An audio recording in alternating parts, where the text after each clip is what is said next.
been knowing Melo since he was about 10. I had a VHS tape of him scoring like 45 points at 10.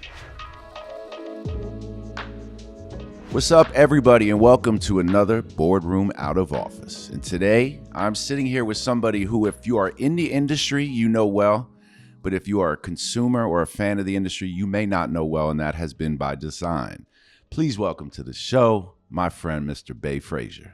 Thanks for having me, Rich. Pleasure to be here. Of course, man. And there's a lot of exciting new things in your life, which is why I reached out and wanted to have you on. And I have to be honest, I thought it was 50-50 you would say yes, because even when our staff Googled you and wanted to kind of learn this backstory that I knew just from hearsay and knowing you and Melo, there was so little on you. And I would imagine that that is what you wanted. You grew up in Baltimore, right? Correct. Yeah. And were you an athlete as a kid? Yeah, I played all sports, baseball, football, basketball. Nothing to go to the next level, but high school, little high school, that was it. I'm a sports fanatic. Yeah. You know, so. And is Be More, like, the way I look at New York City is, like, I want people to know I'm from New York City. You know what I'm saying? Absolutely. And I want people to understand that my personality is, like, defined by where I'm from. Do you feel that way about Baltimore? Absolutely. Like, Baltimore is that, you know, that gritty, just a smaller version. Yeah. Like New York City. Basically like one of the boroughs. Just small, but it's a gritty town. I love it. Like, people talk, you know, you hear so much negativity, but I love it. Like, I go back. My home is still there on the outskirts, but I'm still in the city all the time. I get it. It's like, some people don't get it. Some people, like, they get all first plain smoking out of New York, or like they grew up in Baltimore and they, hey, Mom, when I'm 18, I'm out of here. But, like, I feel like I'm balanced and at my best when I'm in my hometown, still to this day. Yeah. You feel that way still? Exactly, because I moved, you know, every place that Melo. I lived in Denver, lived in New York, lived in LA for a second, Houston for a second, Oklahoma City. So I've seen everything, you know, moving around, and always came back. I kept my home there. Yeah. Yep. When did you meet Melo? I've been knowing Melo since he was about 10, like youth basketball, watching him play. And then we actually got close when he was 15. He had it's a spot called the Dome, Madison Dome, where everybody played. I took him over there to play. It's another kid by the name of LaFonte Johnson that I was like a mentor to, that was actually had committed to UNLV. And at the time, Bill Bayno was the coach, and he wanted to see Melo. So I brought Melo over as a 15-year-old. He came to play, and when I picked him up from his neighborhood, brought him over. From that night on, he was with me. Was he just like, it was a myth, and like people knew this kid could play, but he wasn't in the mix yet? I actually didn't know anything about him at the time. He had a name as a youngin', but as a young kid, like, I had a VHS tape of him scoring like 45 points at 10. You know, so, but nobody really knew at that point what he was going to be. He was 6 feet, my height as a freshman. Then he sprouted a sophomore year to like 6'5". So that was the year when we got kind of close. And what I used to do back home, and Kevin can attest to this, we used to do these Baltimore versus DC games. I used to put them together, and it'd be like pros, semi-pros, and the younger group would be Melo, and I would have a team. That's how, you know. Yeah. He used to get mad at me because I used to send him to the concession stand for him and stuff like that. He hate that story, but yeah, that's how we got. We got pretty tight at 15. He didn't leave my side. And where I lived, he was actually going to summer school at the school right down the street. I could be leaving out of my house, and he'd be coming up the hill. And I'm like, "What you doing, man? I got my own life to live." He'd be like, "Nah, it just pop up." So that's how it was. It was just like him, his backpack and his ball. Right? And it's funny, you mentioned DC, Be More, and KD. When we did this film on PG County during the pandemic and all the players that came from there, sometimes like people in the research or in the director's room would be like, "Yo, what about this kid?" And then someone would be like, "Nah, he's from Be More, man. He ain't from DC." They get it mixed up. Is there like a clear delineation of like the type of ball players that came from like PG in the DC area as opposed to Baltimore for people that were from there? Absolutely. It's so close, but it's so different. Yeah. Even with the players, like DC is more flash, ball handling, shooting, and we just like tough. Yeah. Play hard, could do it all, you know, and it kind of balances out because when you say DMV, you can't include Baltimore in that. No, I know. It's separate. Yeah. So when they say DMV, it's Virginia, DC, surrounding counties of DC. Yeah. Like PG County. It's not it's Baltimore. sans Baltimore though. Exactly. Yeah. Yep. And when you met Melo, are you a good deal older than him, or what's like the age difference? Like 10. So did you feel like he needed, because KD had that same type person, like for him, it was like, if I don't reach out, like this may not go exactly where it's supposed to go. Did you feel some of that responsibility seeing him? At the time, it wasn't really a lot of pressure, but his neighborhood, I'm from East Baltimore, he's from West. So he grew up right by the Murphy Homes projects that they tore down. He lived right there where the wire was filmed, like right there, right? So it's like he felt the pressure of his neighborhood. So, he wanted to get out. So me picking him up, having him with me all day was just a relief from him having to go back around there to deal with that stuff, So that's what it was. So, because the wire, obviously, for people outside of Baltimore, like, again, it's always split. I've heard people talk about, like, man, I've been to Baltimore. I don't feel like it's exactly like that. But it's exactly like that. I wouldn't say, like, it's pockets, like, everywhere. Like, that inner city, it's exactly. Like, of course, redoing the neighborhoods. They tore down most of the high-rise projects. So, like, you're right there, though. If you ever been to Harbor East, like, with the Four Seasons? Yeah. I mean, literally, 2 blocks over was all projects, like where Muggsy Bogues and all them grew up at. Like, that's East Baltimore. Like, Oreos, Camden Yards projects. Melo used to squeegee and sell T-shirts there. So it's like that close to downtown. That's crazy. But, I mean, it's nice. It's nice. You just got to go to the right spot. Everybody had their different spots. Especially in cities. That's like if you're, in a city. I actually just drove by the Upper West Side the other day and like dawned on me again, like, oh, here at the Amsterdam Projects, 2 steps from legitimately the most expensive building in New York City on Central Park West. That's just like hard for people that didn't grow up in the city to understand. Yeah. Yep. And did you want to be in sports like professionally, or were you not even thinking about it at that point? I knew I wasn't going to make it as a player. So I was always around a guy. Like when I was young at my local recreation center, I used to keep the score for guys like Reggie Lewis and Herman Reed that played at Syracuse. Who else played? There's a lot of guys. And Reggie Dwayne Lewis from Baltimore? Yeah. I don't know. Reggie Lewis grew up right around the corner from my grandmother. Damn. In East Baltimore. Yep. He was nice. Nice. And I saw him at the beginning. I was a young kid, I was keeping the stats. Yeah. In the recreation center, traveling, like real quick. I went to our rec and another rec, Cecil Kirk, where all them guys come from, like Rudy Gay, all them guys played at. We went to see a game. Len Bias, who was my favorite player of all time at the time. Len Bias played against Reggie Lewis, who was at Northeastern. We took a trip, like from our recreation center, had some vans that went over, and we watched that game. It was one of the best games I ever saw. But what was really crazy, I'm in the parking lot walking back to the van, and I see this tall guy, like he looked like 8 feet at the time. It was Manute Bol. He had just came over walking with this little lady. Oh my God. He like scared me. I'm a little, kid. And I see him like, the story. And we had no one had seen where Manute, like, this kid Victor is incredible to watch, but in a lot of ways, Manute Bol was more like when we first saw him, because no one was 7'6", 7'7". Yep. And honestly, that dude used to pull up from 3. Remember that? And then his career started shooting pull that threes. shit behind his head. Yeah. Oh man, it's so be more hoopers you'll put up against any city. Any city, and we won most of them games when we played DC. The Urban Coalition in DC. It was one Baltimore team that had to go over and play all them. I was a young kid going over on a van with them watching, getting in the game. It was so tough getting in those games. So everybody played over there. That was like the best basketball I've ever seen. Did KD and Melo have any epic high school battles?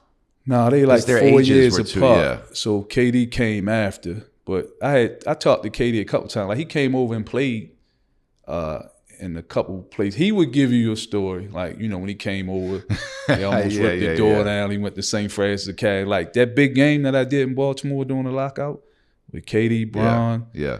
And that happened from social media, from Twitter. Like they said the league in DC was the best. They had the league in LA, and Melo had a great league at his Melo Center at the time. So we start like tweeting, and Katie like, nah. So the game's supposed to start at the Melo Center, which only held about a few hundred people. We did all of this in like 4 days. Then the next day it went to St. Francis Academy, just a little bit bigger. So we had to reach out to Morgan State. Got the game done in like 3 days. It was DC. You did DCB more, or was DCB more. And Billy Hunter was the players. He had at a local restaurant I set up for him to meet with Bron, Melo, CP before the game about the lockout. Yep. Now that game was crazy. Yep. It was a moment. Yeah, it was definitely a moment. You know who randomly told me? I mean, it's probably, I love this guy. I want to preface, I love this guy, and none of our listeners will know him, but you know him. But C. Bell told me him and Melo had a battle once. Yeah, C. Bell was pretty good. He went to a local school that was about 15 minutes from where I grew up. He went to Loyola for a second. Yeah, Loyola he told College. Me. C. Bell was good. He could shoot it. He put them pounds on now, but, you know. C. Bell is one of Katie's, best friends and longest friends. Actually, the triangle that me and Katie had, we got with Charlie like 6, 7, 8 years ago or something. Mm-hmm. But Charlie used to always tell me like, man, me and Melo had a back and forth one night. And I know the story, like Melo's probably like, wait, what night was that again? But for C. Bell, that was like the night. Yep. C. Bell was good. So when Melo went into the league and got drafted by Denver, what was kind of the expectation now coming from Baltimore, being that you had held him down, and knowing, and we've talked about this, that like the role of agent was not what was attractive to you as much as doing what you did, building from a grassroots perspective, building from a management perspective, and making sure he was good. I mean, I think everybody in the league always like sees you and knows that like if there's one relationship in that ecosystem that's like unbreakable, that you always have this man's back, and vice versa, it's you and Melo.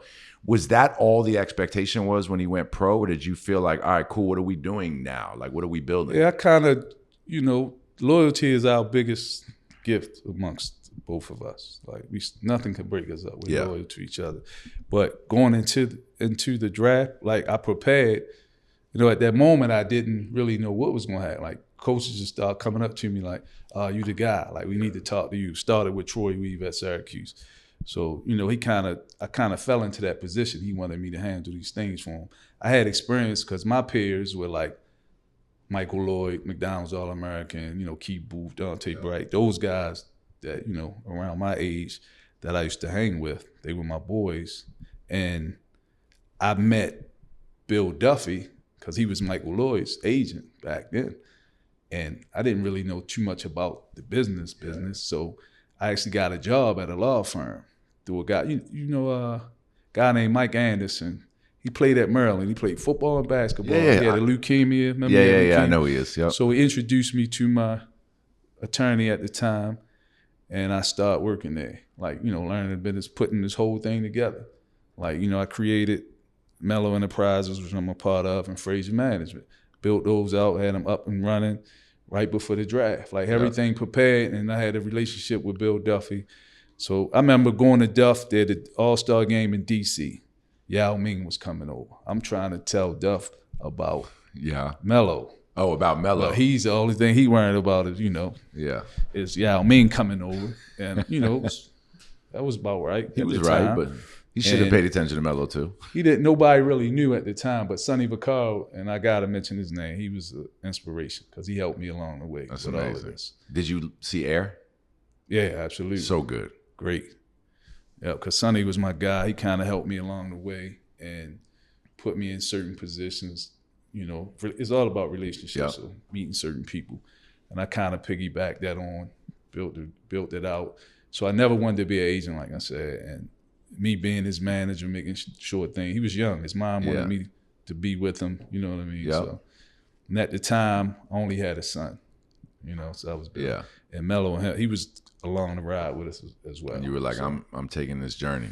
Yep. So, and that's crazy. You went to like from where you went, and next thing you know, you're working at a law firm, starting companies. And I talk about that a lot I look at my career as the power of sports, and like to think about like how quickly it was, the relationship you form with Melo, and then you find yourself, in the NBA and working with him in the NBA. Were you shocked at a little bit of how the industry was back then in terms of, back then it was about agents. There was no like, Mav and Rich and them hadn't built the infrastructure and what you guys had done, you hadn't built that infrastructure. The model was more traditional. And it was like, okay, we go to the agency and like, what's the guy doing next to him? And people are always trying to break everyone up and getting in everybody's business. Did you feel like this is not what like I thought this shit was? No, I kind of, I grew up in that kind of environment, being from the city. Yeah. So I've seen a lot of stuff that I shouldn't have seen, been around a lot. And it didn't surprise me. I'll say that because, it was similar to what I was coming from, but on a business level. So when the people back then, and it's all coming around, it's like a 360. The same stuff that was happening is just more, you can do more now, which they should have done back then. But like then it was about the agent, getting with the right agent. But you still had the typical street agents that, the runners, all that shit. It was more runners back then. Yeah, right? But there was a stigma on that person as opposed to now that person is powerful. Powerful, but back then the runner was like a, slumbag. Yeah. Like, you don't want to mess with that. He hustling, he doing this for, and I didn't want to be labeled that because I only had the relationship with Melo. So I was making sure my guy was right. So yeah, that word early on, like when I came over from music to sports, if someone was like, "Was you basically a runner?" Like, like the record stops. Yeah, you don't want to be called a runner, man.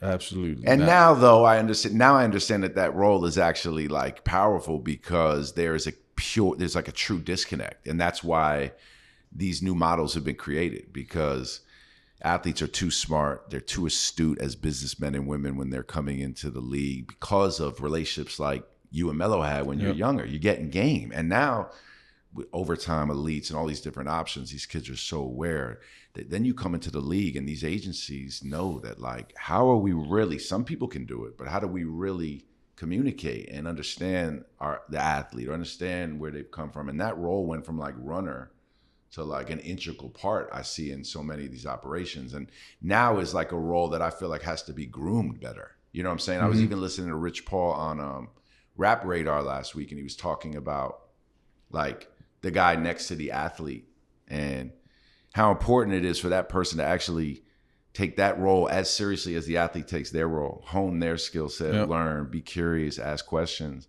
And a lot of what that role is at times is flexing as opposed to actually, working. You got the floor seat, let everybody know you with the guy, but you're not really doing anything.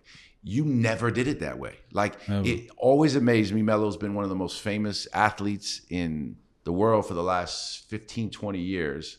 But unless you know, you would never know. Why? Like, was it always by design? Was there a moment where you were like, yo, let me just fall back? Was it part of just your upbringing and knowing that like move in silence? Exactly. So people didn't know who you were.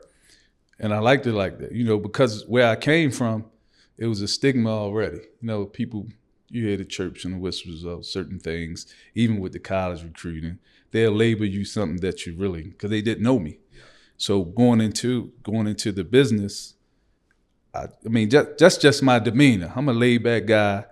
I don't really take no trash, no shit, but I'm laid back until that moment. If I had to step up, I step up. It's on. And Melo knows that. So I had his back 100%. And moving into the business, I just kept it going the same way. But when we in meetings, business meetings, they get it. Like I had people like, "Babe, you kind of intimidating, right?" And I'm like, "I'm just being myself," So, and like going back to like the runner and people being in these positions. I remember we were at the Olympics in London 2012, and I was on a bus with C-Bell and them, and I'm telling them like, this how it should go down. This is what you need to do. This was what's going to happen. I'm giving them advice that I don't really, give out. But, I've been knowing C-Bell, So I let them know what's going to happen, how he should carry it. But a lot of guys, not saying it was C-Bell, a lot of guys that are in those positions, they don't last because they do exactly what you said. They want to be out in floor seats and move around. Like Rich Paul, Mav, and all, we came into it together. I knew them. They're still a little younger than me. So, they still my guys, but, I see how they built it. I see how it was great. It was a great move. So they all my guys, I get, we give each other advice. We talk about it. I just called Rich, talked to him the other day. We all tight. And Randy is my guy. Yeah. So. Well, it's definitely things that like, and I didn't come up with you guys, but now I'm on 10, 11 years with Kevin, and there's very few people that you can kind of say, yo, this is what I'm going through, or this is some of the things that I ran into, and that you could fully understand and understand all the like complexities, right? So it's like when someone comes up to you and says in New York, like, yo, man, why KD ain't going to the Knicks? Why ain't telling him to go to the Knicks? Why don't you tell him? Yeah. Like that was all it was. Like, why don't you just tell him? Like, nah, you don't understand. You just don't understand. You're still reading like the magazines from the 80s. And I think that that's what's really important. And it's amazing you do that, because now you see that that's a viable role. Like if you grow up with an athlete or not, regardless of the fact, that's a viable role, right? To say to yourself, like, all right, I want to get in the industry. I want to be close to athletes. I can communicate. I understand how to be loyal and protective and play my part and learn and be patient. And it's amazing that you're talking to the younger people in those roles that are looking up to you, because that is what you'll hear. You'll hear someone be like, yo, I want to be like Bay to Melo, or I'm trying to be Rich Paul. And even though it's not as easy as that, it's not like insert friend next to, that's not how it works. It's unequivocally never going to be how it works. It's the opposite. Never. It's harder. It was harder for them to do what they did, harder for you to do what you did, because it was your man. Yep. Seriously, it's harder. But that game was never given. There was no game to give. That was actually off limits to talk about. So it's amazing. But it's also like, I wouldn't say I was shocked when I heard that you were going to start running VaynerBasketball and standing in front of it, but I was shocked. Not shocked at the fact that you don't have the skill set, but I know you've done well for yourself. You and Melo have seen and done it all, right? Like you've traveled. And I know for me, psychologically, it was always complicated when I left Rock Nation and Kevin and I started our own thing. Was, well, I don't know if I can work with other talent again, because I'm trying to build businesses and I want to build something that's ours. And then, emotionally, what you go through, like you couldn't probably even begin to recount what you've gone through with Melo emotionally, and like how much went into it, and days where like your kids couldn't even get that same emotion from you because you had to do it for Melo. And then to think about like, damn, am I really thinking I'm going to do that again? But I imagine you're not ever going to do that again. That's not what this was about. But what was it that drew you to being a bit more in front, coming to talk to me, and doing this with someone like Gary V, who, is loud in an amazing way, but he's loud? Yeah, so organically, it just made sense because of our relationship, my relationship with Melo, and knowing that, he's winding down his career. So I thought about it like, I'm looking at my next step. Like, what should I do? Should I still get, kids reach out to me all the time. I have my own program, Team Melo Basketball. But, after speaking to like, of course, Joey Middleton. Joey had a conversation with Gary. I only knew Gary through Melo. It was nothing personal at the time. So, but I looked at everything during COVID. They did, what's in your glass. Gary was on there. I saw this guy with all this energy. So when Joey came to me with this situation, like, would you be interested? Because Joey, him and I have been trying to do things for the longest. It just didn't. It'll get you to the finish line and you might fall before you get over there. So it was one of them situations like, Joey, not again. So when he brought it to my attention, I said, all right, I spoke to Melo first, like, what you think? You should definitely look into it. I'm winding down. I know you like to be laid back. And sure, this might be the platform for you. So I thought about it. Took me about 5 days. Reached back out to Joey. Joey set it up. We did a Zoom with Gary. I had to do a little bit of investigation on everything and did my research. So after speaking to Gary and AJ, who was also on the call, and them being, AJ is a little younger guy, he's like in my age group, his energy, like, his energy, then AJ kind of, it reminded me a little bit of Melo and myself. You get what I'm saying? Yeah. But the total opposite is, Gary with the energy, Melo's energy would be him being a basketball player. And I'm being Bay. So that was one of my questions. I said, Gary, if I can be Bay Frazier, that's my first question. If I could be Bay Frazier, then I'm cool. Like, we just got to talk through some things. We talked for about 10 minutes. And Gary he knew. And then I didn't really know that. My thing is I like to let people talk and feel them out. And he was doing a lot of thinking. Like, you could see, like, as he talked, and I like that. That's what I see in myself. So once we did that, we had that conversation, we just hit it off. Like Gary would say in his interviews, I wouldn't say it, but he said it was like a marriage. We vibed. I would say we vibed, we hit it off, and it was Valentine's Day of all days.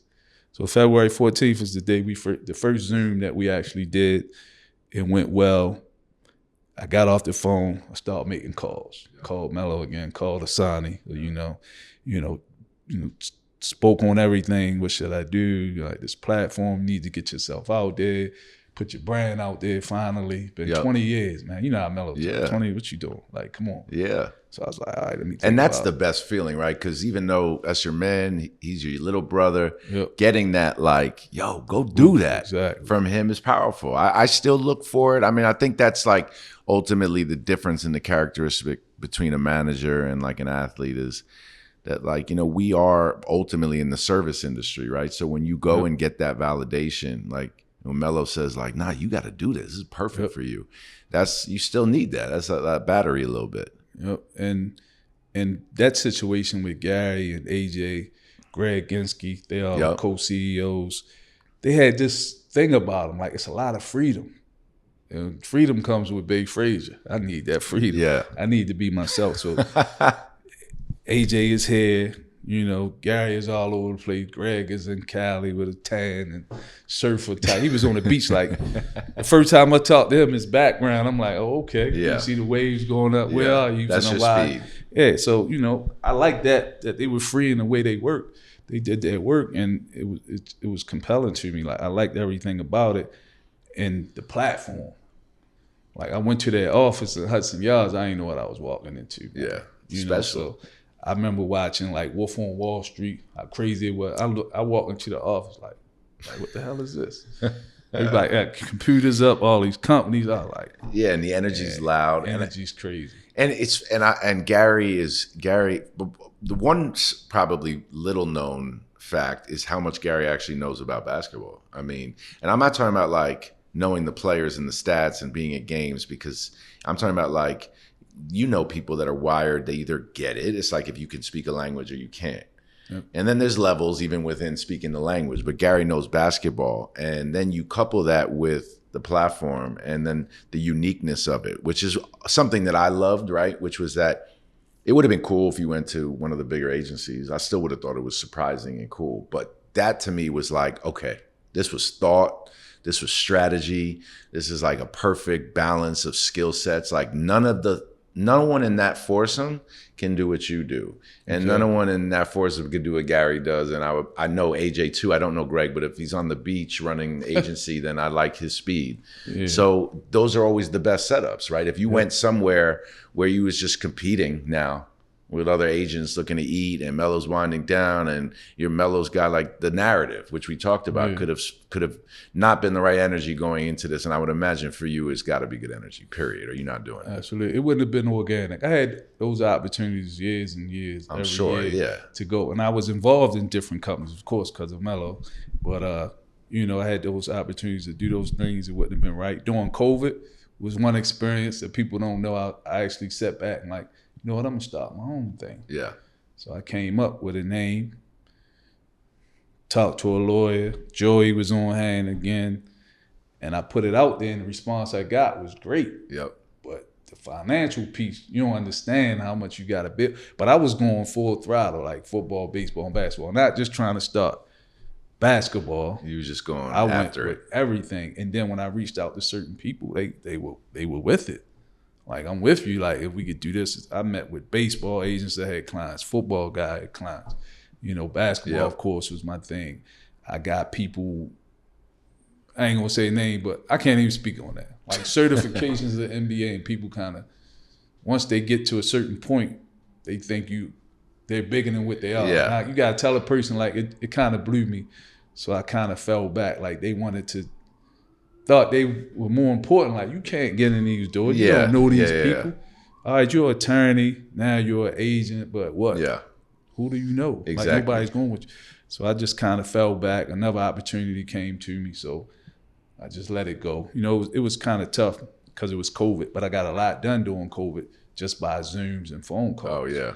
And then, you know, after we started going and basketball started back up, and Melo was going through, you know, some tough times then with the teams and all that. So I wanted to give him 100% of my time. So, well, it feels like it's the right place. I get it, and I'm really big on that. Like, the idea that it's different is refreshing. You know what I'm saying? And the fact that, like, there's a certain thing that athletes are looking for now too, that while they may not always communicate it or know yet how to communicate exactly what they want, there's an energy around Gary and Vayner, which is what, like, this young generation is craving, right? Like, the ability to do things on their own, control it, make big moments, and understand how to use your digital footprint. And these are just things that, like, you'll be able to bring into what you do well and scale that thing quick, I would imagine. Absolutely. Like, building their personal brands. Yeah. That's what Vayner is. Gary can, you know, attest to that by looking at Gary. Everything he does. Yeah. You know, he's on. You got a lot of guys that follow him. Not just basketball, a lot of athletes, entertainers. Oh, so that caught my attention. And, like, we've done a few presentations already. I'm sitting on the Zoom like, shit. This is like, listen to him, like, and it's real. Yeah. I only know how to be real. I don't sugarcoat it. I'm 100% real when I'm on it. If I can't do this, I'm not going to say I could do it. I know guys that'll just say it. And I'm like, no, I had to stop. Yeah. No, we not, you know. Yeah. So, but Gary, when he gets on there, we click. Like, we go off and then AJ kind of settles it out. He does his thing, you know. And, you know, the big brother, little brother, they kind of even each other out. But the platform and you being able to come over and build your personal brand, like, it's a boutique agency, but we work like a larger company. Is that the goal, like, to keep the clientele kind of more curated and smaller, but really focus on building business? Absolutely. You know, more, you know, not quantity is not what we really look for, quality. And we kind of pushing toward, well, you got to make some exceptions. You know how this business is. Of course. If Vic wants you, was an asshole, absolute asshole, we still sign him. Is he? No, he's not. Oh, you're saying? I'm just saying. If I was like, damn, I love this breaking news. No. Homeboy is a dick. No, he's not. I'm just saying, if he was, that's an exception. You know, you got to work on that. We could get that right. Yeah. Outside of these transcendent players, like, there's got to be a certain spirit of the partnership. Exactly, and then you could get that more so with, like, the vets. Yeah, if you're going into it like more vets coming into it, I looked at that aspect of it going into it because it was late in the game. It was February. I ain't anticipating signing anybody for this draft. We just started. We officially launched April 1st. So, but some things that fell in our lap. We had to, like, prepare real fast. I think we did a hell of a job with a couple of things, but you gotta get the right people in place, and that's what I'm trying to work on right now. And moving forward. Like, right now, upcoming, we're going to, you know, press these guys, these younger guys now, NIL, you know, they've been doing their thing. Like, Gary is the expert on that. The Vayner does their thing. So I like that aspect. I got some guys that I want to get to now, high school, college, get, you know, freshmen that we want to, you know, look out, search out, and start talking to. We already have started conversations. And then a lot of veterans who know Gary, they're interested. So we feeling those things. That's all I've been doing, moving and shaking. The platform is there. We just starting basketball. It's excitement. Like, I didn't even have social media until last June because of the business deal. And it fell through, didn't go through. And I'm stuck with Instagram now for nothing. But this piece, I know I have to have it. And my DM's been lit. It worked, man. It was like loud. Random people hit me up. You know, I entertain some of them. Some sound like I talked to a guy yesterday, and then they kind of talk on, you know, their relationships with some people. And I'm saying, it was like, oh, I don't know. I don't know about this. That's so funny. 2023, you're like, entertain some of these DMs, like, because you haven't been on this shit for the last 15 years when the whole world has been on it. But some of them might come through Vayner. Yeah. You know, and they the ones I try to get back to, see if it'll work, you know, so. I'm building it out. It's just what, 6 weeks in. Yeah, no, I love it, man. So and we moving. What do you see different about players today and the NBA culture today? Obviously, like NIL has changed, and some of the things that like all of us had to be so careful about, or in your case, reputational shit that was bullshit came into play because of people not understanding like how the NCAA saw things. It was all nonsense, right? Mm-hmm. Now it's all Wild Wild West. Wild Wild West. Is it working in your mind? It's working. It's working. And it's not only, it's the culture, period. So the culture of this, even in music, the culture has changed. The younger guys are smarter. Yeah. They know how to get to the bag. Yep. This NIL piece help. You got high school kids that are getting millions. Yep. Angel Reese, who I know her parents, I know her aunts, her brother from Baltimore. She's all of Baltimore, and she's doing her thing. She's being herself. Yeah. And look, before the tournament, she had maybe 500, 600,000 followers after the tournament. I don't know what she had now. Like She's 2 million now. Yeah, like it's crazy. Yeah. Swimsuit model. Like Angel goes hard. Yeah. Like she been like that. I used to give her, realize she wear the she's from same B-More. size sneakers as me. For real? So I used to give her sneakers. You her guy. Wow. Yeah, 10 and a half. I didn't know she was from B-More. That makes Yeah, sense she though. B-More. I see Mom, that whole B-More family edge. played. I see that edge. All women. Her mom, her aunts, they played. That's amazing. Her And I brother's assume good. you'll be signing men and women, right? Yeah, absolutely. WNBA on fire. They on fire. On fire. So One I've of the been getting best brands DMs out. with some of the young girls that are good now. And Yeah. that's why I have to have certain people in place to, I'm all over the place. So Yep. look at this. I'm in tune with it because we have, Melo and I founded Team Melo Basketball in 2005. Yep. So we got all the guys coming through now, that are coming through. That is true. We haven't mentioned it, is that like you really, in a lot of ways, created a blueprint, right? Like we have Team Durant, but Team Melo's been around since 2005. You've been integral in building that and overseeing that. And that's obviously kept you very connected to grassroots basketball. How has the AAU changed drastically for you, like seeing that world now? Yeah, it's a big difference. It's a business now. It's a full business. And you can operate it publicly like a business. It's a bit, and you see the people that you have there. Yeah. Like you go to Nike EYBL session, and it's crazy. Yeah. The who's who was there. So the kids know it. They get like Cayenne, he's blown up. It's like the next step. Like I'm seeing this all over again from Melo's when he was a freshman to sophomore, he grew, and like his skill set. He doesn't have that in him yet like Melo, but the skill set is crazy. He's there, but he's more seasoned. Yeah. You get what I'm saying? He gets it. Great Well, kid, I would smart imagine, kid. I could be wrong, and Cayenne looks incredible. And I just saw him and Melo at the Garden the other day. I couldn't believe how tall he was. I mean, they were like the 6'5", same height, yep. looking like standing next to each other.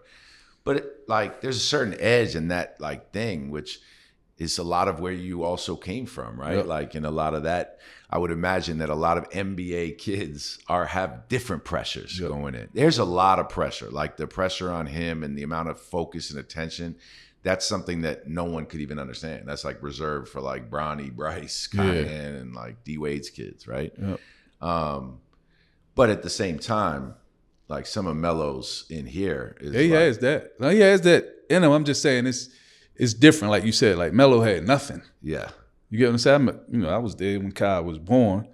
Kai didn't even want to play basketball at first. He did everything else. And he kind of hit especially when he got to New York. You say we sitting courtside at halftime. I never say anything like he'll run on the court. Like he's shooting around while the players shoot. Him and his boys and run on the court. So I watched it come to fruition. Like, and he just fell in love with the game. And then he works. And his dad, he's right there, hands on with him. And he like has it. He has that whole thing. You got the mom. She's in the business, so he has a little bit of both. Yeah. So. I said this. I talked to Asani the other day, and I talked to her about this. I was at the Knick game when the fans gave Melo that standing ovation. It felt good for me as his friend. It must have felt incredible for you. It was so. Look, he's gotten these through the years. That one was different though, because Ewing was there the night before, Starks was there, and like I'm a Knicks baby, so like I grew up on that era, and that era thinks that like Oakley, Starks, Ewing, that there's nothing in the world like that. Like that you can never replicate that. But what I realized, because it just meant I'm older. Like I got to get over it. I'm not 20 something, and I'm in there thinking like, yo, Ewing about to get the craziest applause, and the fans are like, they're into him. But then they put Melo up on that screen, and you could tell that this generation of Knicks fans, the last 20 some odd years, like he is the face, and they love him. And that was like a moment in the Garden. He must have felt that. Yeah, he definitely felt. Every time we go there, we pop back up. It's the same shit. They show me love like that. Yeah, I'm sure, it's bro. crazy. Like, I've been there. It's like, it's great. It's great. I don't get that in Oklahoma City. I was there. Man, Oklahoma City. I know. Yeah, different. It was tough. There's a big difference. Big difference. If you want to go chill, like the person I am, that's like the chill spot. It is chill, man. It's chill, but but it ain't the big city. Absolutely not. Before I let you go, is it bittersweet for you watching Melo's career come to an end as a friend, not as a manager? Yeah, as a friend, watching him where he's come from, and the whole career, and him being able to. I never thought this would happen.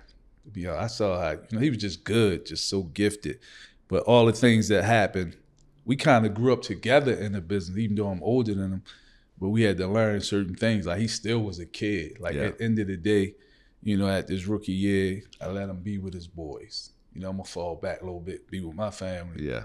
And then certain things, he want to go back home and the temptations. You want to go home after having got drafted. He's a loyal guy, loyal to his city, does everything philanthropically. That's what people don't speak on, all the stuff he's done. Like, it's crazy. It's in insane. Puerto Rico, in Baltimore, New York, here. Baltimore. Every city that we went to, he did something.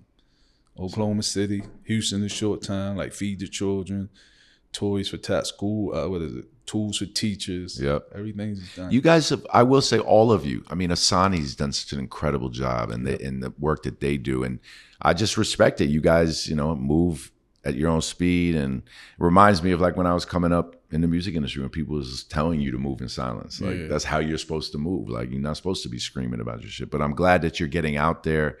And it feels like it's that time. Like you guys built an incredible business with Melo, and I know you'll continue to evolve that part of your business, but building this, I think it's important I think it's great for you, obviously incredible for Gary, but like it's incredible for these young players. They're about to get like a real resource that wasn't available to them. So I'm excited for you, man. I appreciate it, Rich. Of course, bro. Being here. I don't even do these interviews. I know. My first one.